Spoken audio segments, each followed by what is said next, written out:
All right, now we go to Sinister. This is what, Aaron, this is what myself and Justin saw. I like to talk about myself in the third person. Aaron gonna do what Aaron gonna do. Here's what Sinister's about. Ethan Hawke stars as Ellison Oswald. He's a writer who moves in his entire family into this nice new home out in the middle of nowhere. He wants to write a true crime novel. Sounds pretty cool, right? It's about a family in this town who were brutally murdered some years back. And the murders happened in the house he moved into. He's stupid. Well, shortly after moving in, Ellison finds a box filled with a projector and several Super 8 reels of film. So when he starts to watch them, he discovers that the reels contain the murder in this house as well as previous brutal murders that he now has to connect the dots. And when Ellison notices a figure in the reels, he has to find out if this is the work of a single killers, or something a little more supernatural. Now, Justin, you love creepy shit. What did you think about the story? Did you like this story? Did you think it was a little bit, what? I thought it was incredibly predictable. From the trailers and some of the word of mouth, I'd really hoped for something to refresh the horror genre in film, because outside of the found footage movies, there's just really not been anything new to come along in horror to make it exciting or interesting. And I thought this one might be one of those movies that would do it. And for me, it didn't. The story was enjoyable, but I felt like there were some plot gaps or some story gaps that were in it. I was predictable. I saw the ending coming pretty much from about minute 10 into it. Mm-hmm. I wanted it to be more than it was, and I was disappointed that it didn't go in new, interesting directions. I'm not spoiling anything, but this is in the trailers.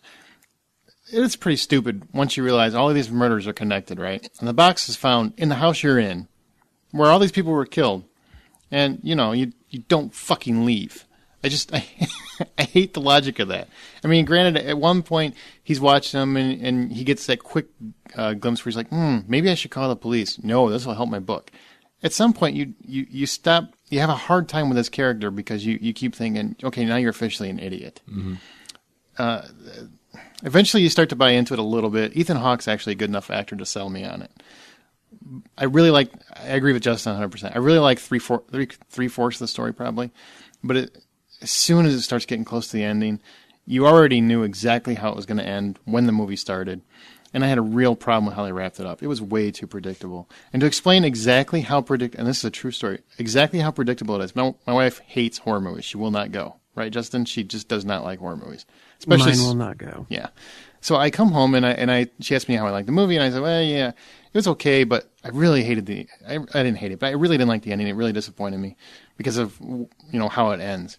And then she asked me, oh, does this happen? And she explains exactly what happens in the ending, and all she saw was the trailer. And she got the ending completely. I mean, every detail, not little things. She got the whole damn thing. So, what'd you think about the acting? I mean, the acting was a big part of it. Well, one last story element.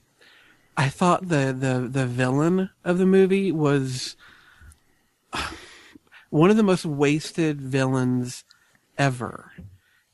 Unlike Pinhead, unlike Freddy Krueger, unlike Jason, and every other really good horror villain, this guy was almost non-existent in the movie. You barely see him. And in the few times that you do, he doesn't really do anything. Yeah. And of course, there's a reason why he doesn't do anything. If you see the movie, you'll get why. But it's just, I kept waiting for him to become the type of bad guy that as soon as I saw him, I was creeped out and knew bad shit was going to happen. But he just never put off that vibe. And I don't know if it was because his look, he just looked like a Juggalo reject. I didn't know if it was because he never really said anything or did much of anything. I don't know what it was, but he was just a waste of what could have been a pretty cool villain. Acting-wise, yeah, I mean, Ethan Hawke does an okay job. I liked that he was playing a character who was a bit off his rocker. He reminded me a tiny little bit of Jack Nicholson's character in The Shining, in that they're both writers who are so consumed with what they're doing that they kind of lose the ability to interact in the real world because they're kind of caught up in the what's going on and what they're studying or what they're writing about. I thought he did okay. Everyone else in this movie was pretty much shit. I like Juliet Rylance. She played his wife. I thought she was okay. She was okay, but what wife is going to put up with the crap that she's put up with? A dumb one? Especially when a big reveal is made about 3/4 of the way into the movie. Yeah. Yeah. The cop was like, I don't want to be around for that conversation. Yeah, well, the conversation happened, and it left me completely just, yeah, all right. No wife I know. It's hard to would sympathize. have forgiven that. Yeah. There's several child actors that pop up throughout the film because you're watching reels and old family stuff. Every child actor in this movie sucked. Every single one of them. I don't know if they just went...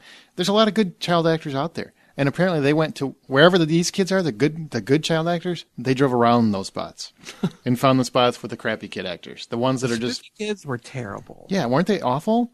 Ugh. It's just awful. But there were some amusing cameos. I mean, Fred Dalton Thompson, he actually used to be on Law and Order. He was kind of the saving grace of the beginning and the end. Yeah, he was good. And Vincent D'Onofrio apparently just needed a check so bad he just Skyped in. He doesn't actually show up. He just Skypes. Well, and you barely recognize the guy. Oh yeah, he's put on a couple. He's huge. He's had a couple cheeseburgers. And that was one of those characters that I almost kind of wish that they would have taken the story and shown a little bit more of it, but from his perspective, of him researching who this person is and what these symbols mean and blah blah blah. If he and the cop had more of their story fleshed out to show the broader nature of what's going on, and I think they could have brought in some real tension and some scares, but they never did. And I think it's to the film's detriment. I agree. Scott Derrickson directed it, and I think he does a nice enough job with the atmosphere. But the film works as a thriller. It's not a horror movie. There's really no big scares. It's more of an eerie constant.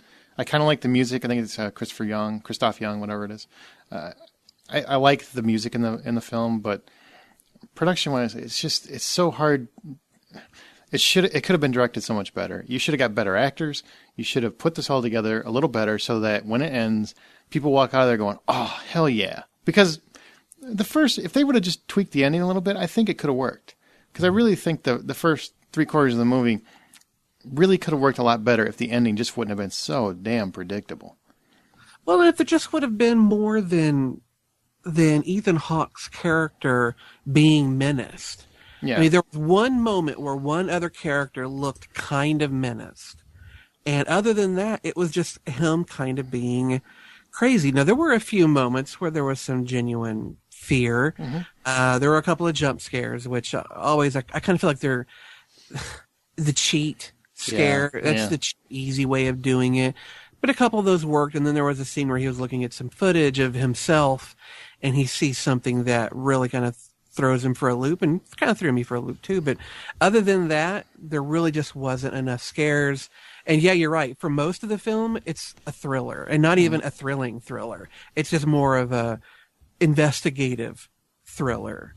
Very little in the way of actual fear, drama, menace, any of that stuff. So what's your verdict? It's lucky I'm giving it a 5. Well, I thought it was. I think it's got enough atmosphere in it, and it's enough of a thriller that I liked it enough to where I'll give it a 5.5 out of 10.